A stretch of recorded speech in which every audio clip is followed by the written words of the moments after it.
All right, get ready, because today we're taking a deep dive into brain science. We'll be looking at excerpts from the textbook of biological psychiatry. Oh, yeah, this one's a classic. It is. It was edited by Jack Panksepp Hmm. and published back in 2004. Wow. But even though it's a little bit older now, it's still considered a cornerstone in the field. It's amazing how relevant the insights in it still are, even with all the advances in neuroscience. Exactly. Yeah. So we'll be tracing how biological psychiatry evolved, then get into specifics like depression, schizophrenia, even the surprising connection between psychoanalysis and brain damage.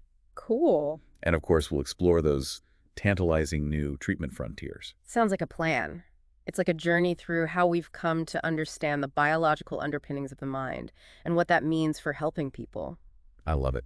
All right, so to kick things off, we've got to talk about the heavy hitters of early 20th century psychiatry. Kraplin, Freud, and Meyer. Okay. How did their perspectives shape the field as we know it? Well, each of them brought something unique to the table, but Kraepelin is often called the father of biological psychiatry.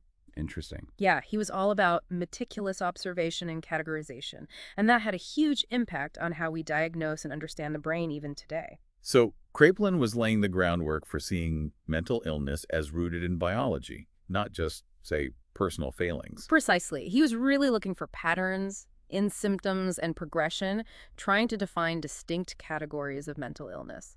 And then around 1970, you have what's called the ultra-positivistic psychopharmacology era, which is a real game changer. What happened then? Well, think chlorpromazine, the first effective antipsychotic medication for schizophrenia. Oh, wow. Yeah, that's got to be one of those before and after moments in history. What was the impact like? Well, think about it. Before that, severe mental illness often meant long-term institutionalization. Chlorpromazine offered a new possibility, a way to manage those symptoms outside of hospitals, a turning point in how we approach care, for sure. Okay, so we're starting to see the power of understanding the brain's role in mental illness. Now let's zoom in on one of the most common challenges. Depression. Okay. The book lays out this framework of 4 symptom domains. Okay. Mood, circadian somatic, cognitive, and motor. Help me understand how this actually makes sense of what we see in people experiencing depression. All right, so think of it like this. Depression isn't just feeling sad. It impacts your whole being. Okay. So mood is the obvious one, low, hopeless, all that. Right. But then you've got the circadian somatic domain, things like sleep and appetite. Right. Some folks sleep excessively, some have insomnia, some lose their appetite, others overeat. See how it's contradictory but fits within this framework. So it's not about everyone having the same experience, but these domains help categorize the different ways depression shows up. Yeah. What about the other 2 domains? Okay, so cognitive is all about how you difficulty concentrating, feeling worthless, slowed thinking. Got it. And then motor is about movement and energy. Okay. Some folks are agitated and restless, others are slowed down. Like every movement takes immense effort. Wow. That really paints a much more complete picture than just feeling sad. The book also digs into the causes of depression, right? Like the interplay of genetics, personality, and stressful life events. Absolutely. And here's a fascinating tidbit. The first depressive episode is often way more strongly linked to stress than later ones, especially for those without a family history of depression. Hold on. So if you're not genetically predisposed, your first bout of depression is likely triggered by some major stressor. Yeah. But then later episodes, are they somehow less about external events? That's the intriguing part. It suggests that initial episodes might cause lasting changes in the brain, making you more vulnerable even without that intense external trigger. Like perhaps the brain has learned a pattern of response. Okay, that's starting to get into the deep dive territory. Yeah, great. The book mentions a groundbreaking research finding too, right? Something about predicting who will respond to medication based on brain activity. Yes. It turns out that pre-treatment metabolic activity in the rostral cingulate, a specific area of the brain, can differentiate between those who'll benefit from meds and those who won't. It's like a sneak peek into how personalized psychiatry could become. Wow, so we can potentially see right from the start whether medication is going to be effective. Exactly. That's amazing. Now, switching gears to another complex beast, schizophrenia. Okay. The book mentions it's one of the toughest mental illnesses to study. Why is that? Well, schizophrenia is incredibly diverse in how it presents. It's heterogeneous, meaning there's a huge range of symptoms. Okay. Plus, the genetics behind it are incredibly tangled. Right. But there's one pretty consistent finding: Okay, what's that? enlarged cerebral ventricles. Okay, back up a sec. Cerebral ventricles, those are. Fluid-filled spaces in the brain, kind of like internal canals. Okay. In folks with schizophrenia, these are often larger than average, which suggests a structural difference in the brain itself. So it's not just how the brain is functioning, but the actual physical structure might be different. Yeah. And this is consistent across different presentations of schizophrenia. Pretty much, yes. And get this. Studies with identical twins, where only one has schizophrenia, show the twin with the illness usually has the larger ventricles. Wow, so it's not just about inheriting genes, but something about having the disorder itself seems to impact brain structure. Yeah, it's fascinating. That's wild. Now, we can't talk schizophrenia without mentioning the dopamine hypothesis, right? What's the latest on that? Right. Well, the dopamine hypothesis has been the dominant theory for decades. It suggests schizophrenia is linked to excessive dopamine activity in the brain. Okay. And it's backed up by the fact that meds blocking dopamine are effective for treating psychosis, a key symptom. But there are limitations, right? Like, meds don't solve everything for everyone. Exactly. Current treatments are great for managing some aspects, but negative symptoms like social withdrawal and lack of motivation often stick around. And so does cognitive impairment, making it hard to think clearly and function in daily life. Right, so there are still many challenges when it comes to treating schizophrenia. Absolutely. It's a puzzle researchers are still piecing together. All right, hold on to your hats, folks, because we're about to take a sharp turn. Okay. The book talks about psychoanalysis and brain damage. Interesting. Those seem like totally different worlds. You'd think so, right? But there's a fascinating intersection. How so? Well, psychoanalysis, all about understanding the unconscious mind, can actually be used with patients who have brain damage. Wait, so talk therapy to help someone with, like, a physical injury to their brain, how does that even work? It's about connecting the dots between specific brain regions and how the mind functions. Okay. Take the case of Mrs. M, for example. Okay. She had a stroke that paralyzed her, but she genuinely seemed unaware of it. Whoa, seriously? Like, Yeah. her brain wasn't registering that part of her body wasn't working.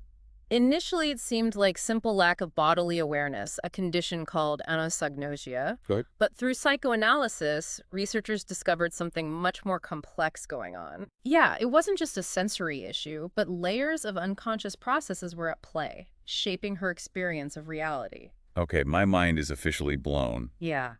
So we're using psychoanalysis to understand how damage in one part of the brain can have these ripple effects on the whole way the mind works. Precisely. Yeah. And it challenges our assumptions about how the brain processes bodily awareness. Plus, it hints at the power of unconscious influences, even in cases of physical brain damage. There's always more to the story than meets the eye, isn't there? Totally. This is what makes diving into this stuff so captivating. Speaking of captivating, let's move on to something a little more hopeful. New treatments on the horizon. Okay. We've come a long way from those early days, and I'm eager to hear what the future holds. Well, beyond the traditional meds and therapy, there are some exciting advancements brewing. One that's piqued a lot of interest is magnetic seizure therapy, which is kind of like a refined version of electroconvulsive therapy, or ECT. I know ECT can be effective for severe depression, but it has a bit of a scary reputation, right? Especially those memory side effects. Yeah, and that's the key difference. Okay. Magnetic seizure therapy uses magnetic fields to induce the seizure more precisely, potentially minimizing the damage to memory centers while maintaining the therapeutic benefits. Interesting. It's all about honing the tool for greater precision. So, less collateral damage, more targeted treatment. I like it. What about psychosurgery? The book mentions that too. Is that still a thing? It's definitely not the lobotomies of the past, thank goodness. Psychosurgery today is incredibly cautious and used only in extremely limited cases. Okay. We're talking about targeting specific brain circuits implicated in severe OCD and depression that haven't responded to anything else. So the last resort option then, when all else has failed. Pretty much. What other cool stuff is on the horizon? Deep brain stimulation is another fascinating frontier. Okay, what is that? This involves implanting electrodes to modulate brain activity, offering hope for folks with conditions that just don't budge with other treatments. It's like using technology to fine-tune the brain's electrical symphony. Okay, that's some serious sci-fi stuff happening in the real world. And then there's this whole realm of neuropeptides and emotional psychopharmacology. Tell me more about that because it sounds futuristic. Yeah, so neuropeptides are like the brain's tiny messengers, regulating our emotional systems. Okay. By studying them and learning from animal research, we're getting closer to developing super-targeted treatments. So instead of going after the big gun neurotransmitters like serotonin or dopamine, we're honing in on the specific neuropeptides involved in, say, anger or even social bonding. Exactly. For example, imagine meds that could modulate the rage-anger system without the risk of addiction that comes with opioids. Wow, think of the possibilities. Addressing things like road rage, domestic violence, all those situations fueled by anger, but without the downsides of current meds. It's a tantalizing possibility, for sure. And the research goes even further, exploring the brain's sociosexual systems. Okay, tell me more. Think oxytocin, sometimes called the love hormone, and its potential for enhancing intimacy. Or AVP, which might influence sexual desire. Okay, now we're getting into ethically complex territory. We're talking about influencing fundamental aspects of human experience, like intimacy and desire. You're absolutely right. That's a whole different ballgame. Manipulating these systems brings up huge ethical considerations. We're talking about the core of what makes us human, and we need to tread carefully as we explore this new frontier. Definitely something to ponder. But for now, I think we've officially blown our minds wide open with part 1 of this deep dive. We've covered a ton of ground, from the evolution of the field to the incredible complexity of the brain. We have. What other fascinating insights await us in part 2? Oh, there's plenty more to uncover. Next up, we'll explore how biological psychiatry helps us understand personality disorders, delve into the mystery of consciousness, and grapple with the pervasive challenge of anxiety. Awesome. I can't wait. Buckle up, because it's going to be another wild ride. See you next time. Welcome back to our deep dive into the textbook of biological psychiatry.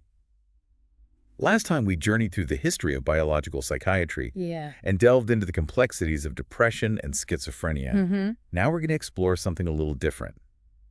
Personality disorders. Okay.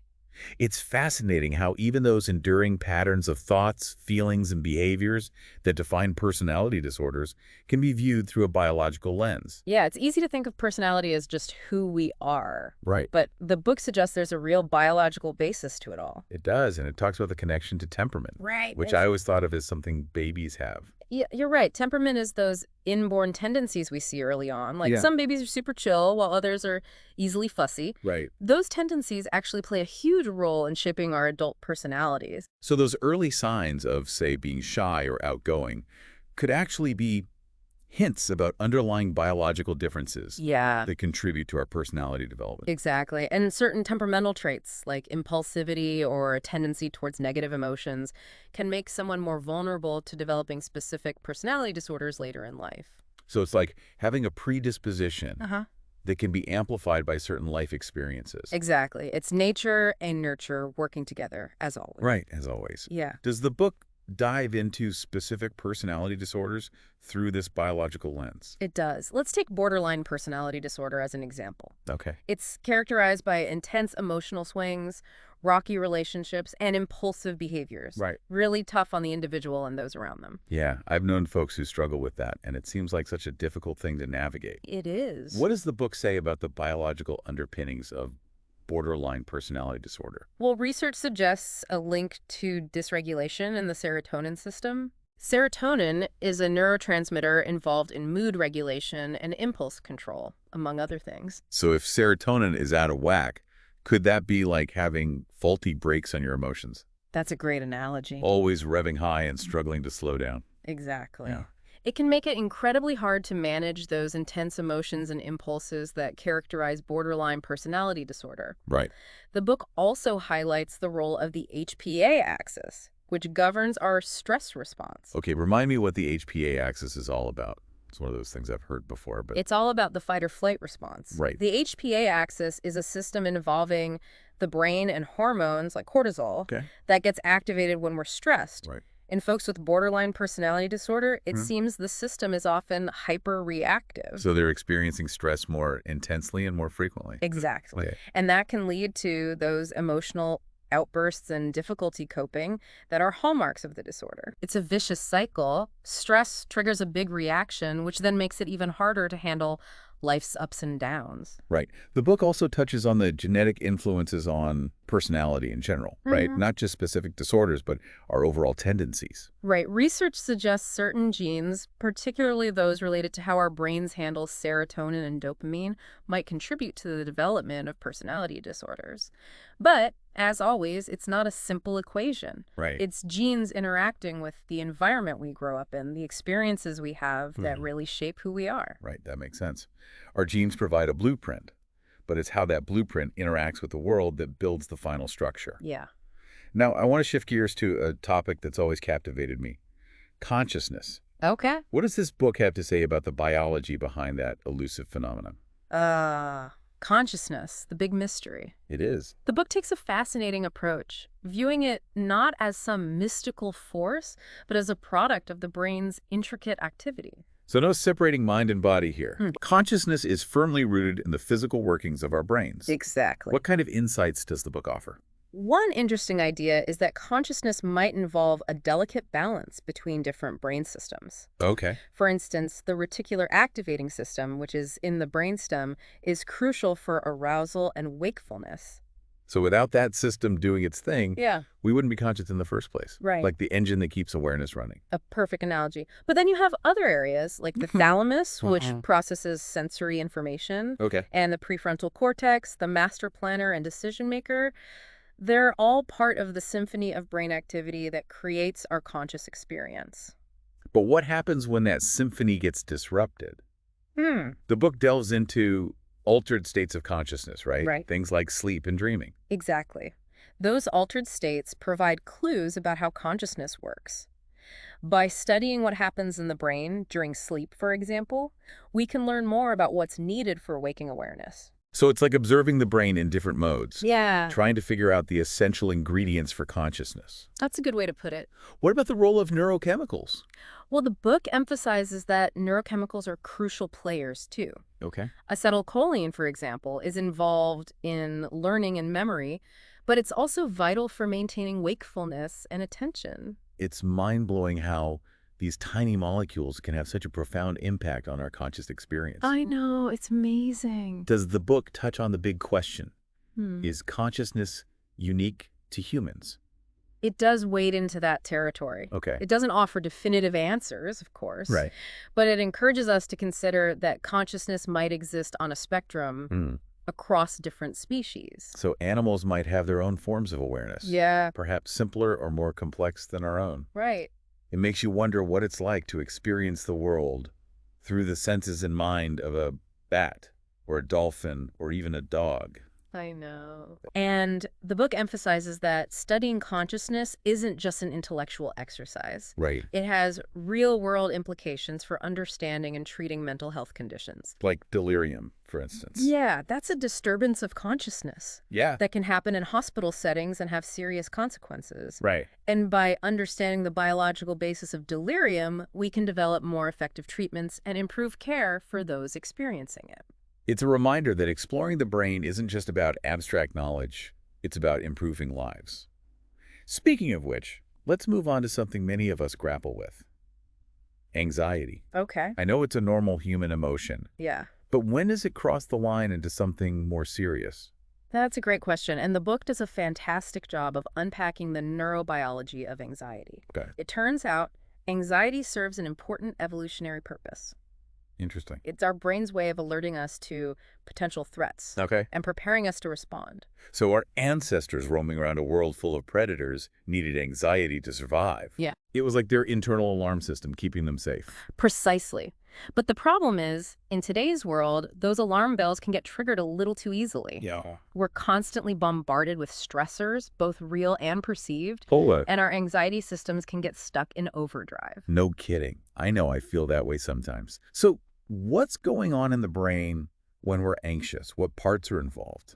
The amygdala, that almond-shaped structure deep in the brain, is the key player when it comes to processing fear and anxiety. Okay. It's like the brain's emotional control center. So it's the amygdala that's sounding the alarm when we sense danger, real or imagined. Exactly. But it doesn't act alone. Okay. It works closely with other areas, like the hippocampus, which is all about memory, and the prefrontal cortex, which helps us regulate our responses.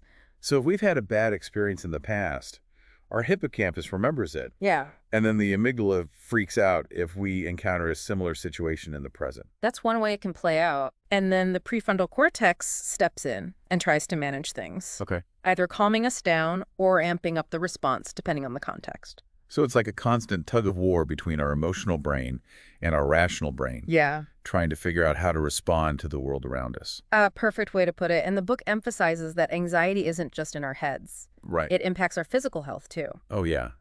I know that feeling of butterflies in my stomach when I'm nervous about something. Right. But are you saying chronic anxiety can have more serious consequences? Absolutely. It's all interconnected. Chronic anxiety can mess with our sleep, digestion, even contribute to heart disease over time. Really? Yeah. The book dives into this mind-body connection, exploring how the brain, hormones, and immune system are all intertwined when it comes to anxiety. So ignoring our mental health can literally make us physically sick. It can. That's a powerful message. Yeah. What about treatment? What does the book say about managing anxiety? Well, it highlights a range of approaches, from medication to therapy to lifestyle change. Okay. It's all about finding the right combination for the individual.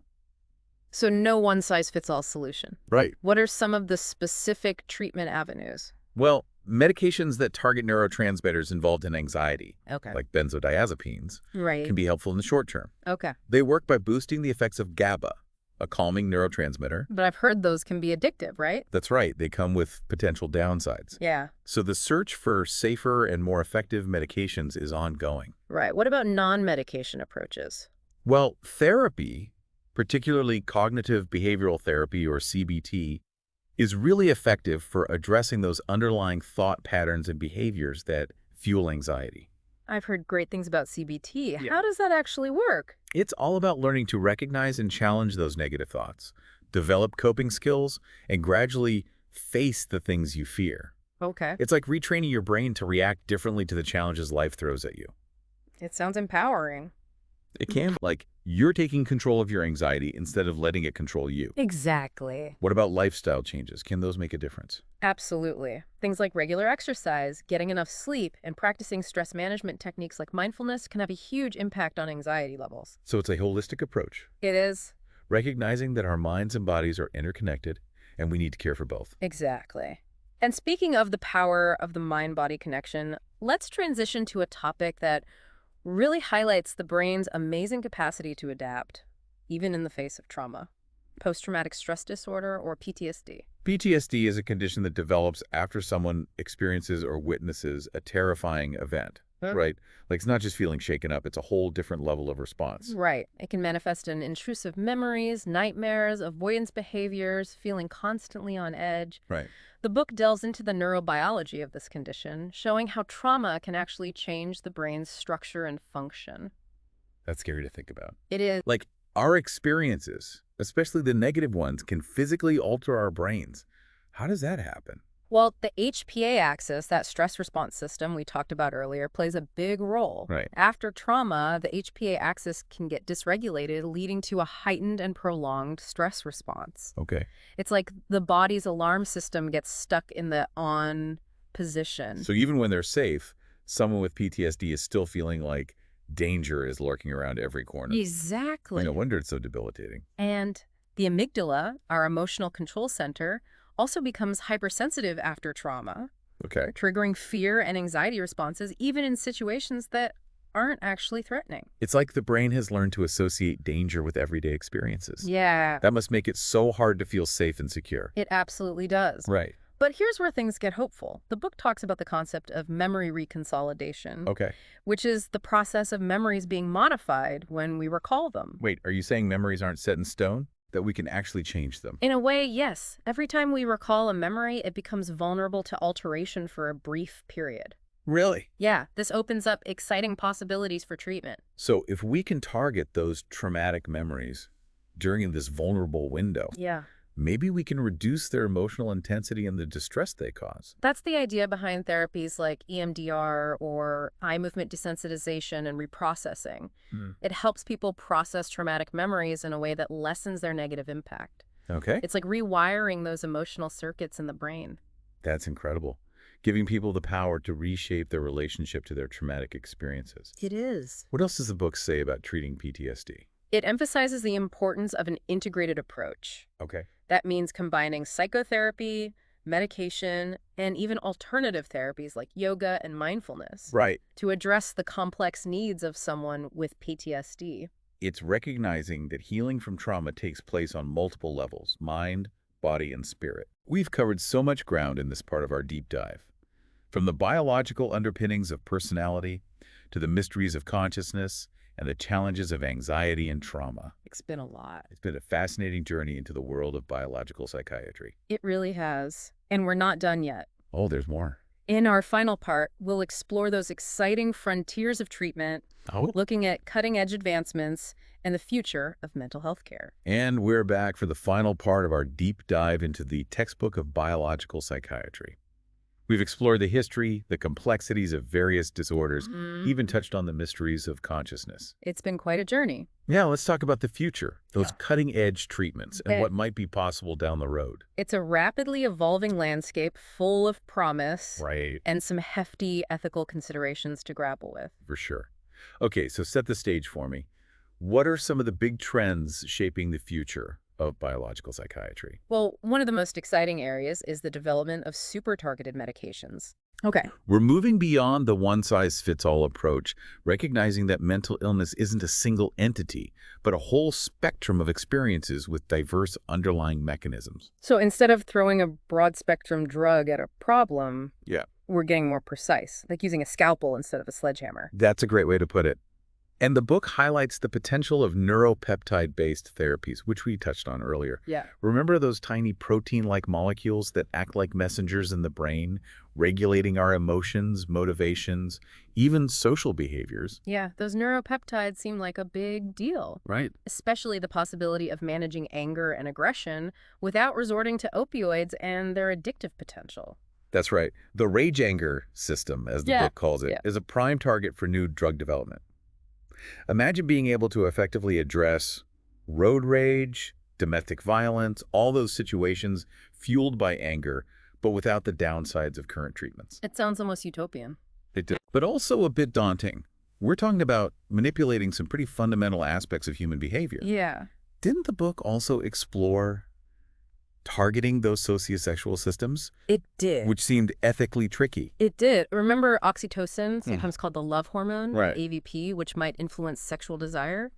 Researchers are exploring their potential applications, which could be revolutionary. Yeah. Imagine enhancing intimacy for couples struggling to connect, or even addressing sexual dysfunction with targeted medications.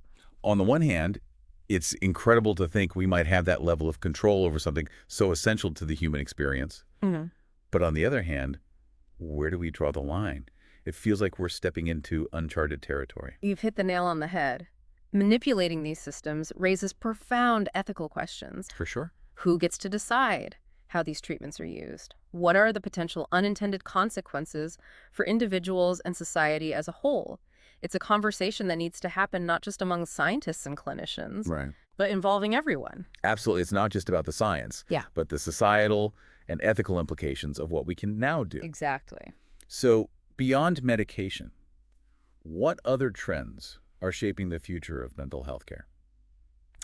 Well, there's a growing recognition that medication isn't the only answer. Okay. The book highlights the importance of non-pharmacological approaches like psychotherapy, particularly cognitive behavioral therapy, or CBT. I've heard a lot about CBT. Yeah, it's very effective. How does it actually work? It helps people identify and change those negative thought patterns and develop healthier coping skills. Okay. It's about empowering individuals to take control of their mental well-being, not just relying on medication.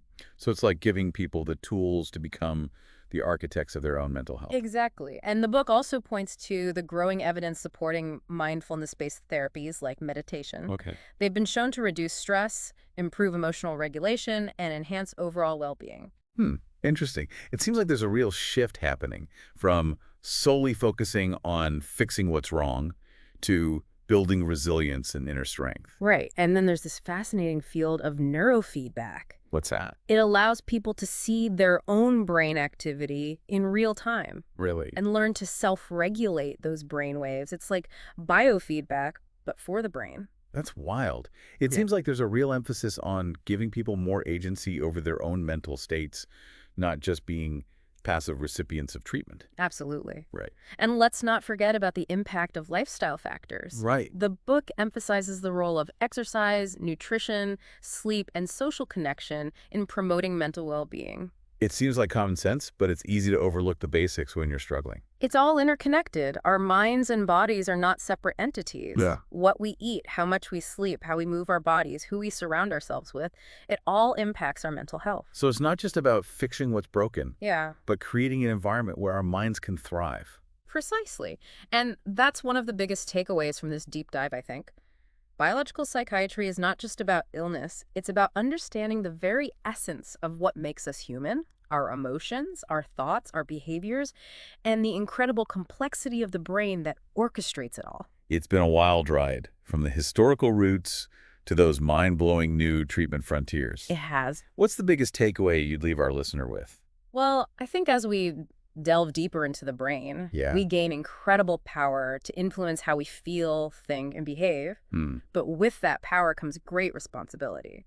We need to be thoughtful about how we use these tools, always considering the ethical implications. Right. It's a conversation we all need to be a part of. Well said. And on that note, we encourage you, dear listener, to keep exploring this fascinating world of biological psychiatry. Yeah, keep learning. Keep asking questions, stay curious, and let's work together to create a world where mental health is valued, understood, and embraced.